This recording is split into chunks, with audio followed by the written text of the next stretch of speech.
నైరుతి రుతుపవనాల ధాటికి గుజరాత్లో కుండపోత వర్షాలు కురుస్తున్నాయి. పలు జిల్లాలు జలదిగ్బంధంలో ఉన్నాయి.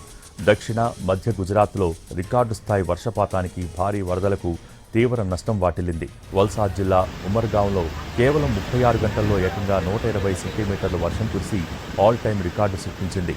ఇది దేశంలోనే మూడో అత్యధిక ఒక్కరోజు వర్షపాతంగా నమోదైంది. నవ్సారీ, వల్సాద్, సూరత్, అహ్మదాబాద్, ఖేడా, తాపీ, థాంగ్స్ జిల్లాలు వానలకు పూర్తిగా స్తంభించిపోయాయి.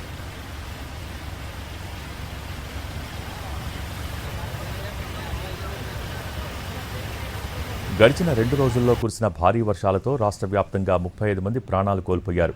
ఇందులో నవ్సారీ, వల్సాద్ జిల్లాల్లోనే ఎక్కువ మంది మరణించారు. హెలికాప్టర్లు, పడవల ద్వారా చిక్కుకుపోయిన వారిని రక్షిస్తున్నారు.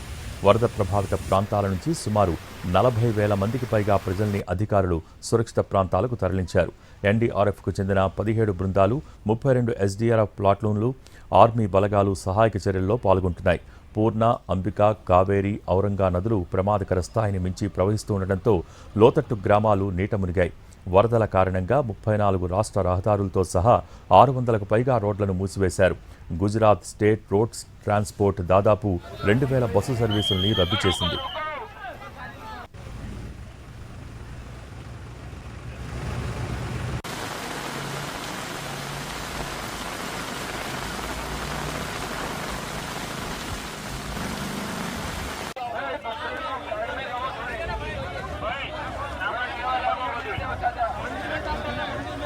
सामान वामान सब पुलिस ले लेती है। आप शांति से उतर जाओ और मंदिर के अंदर चले जाओ।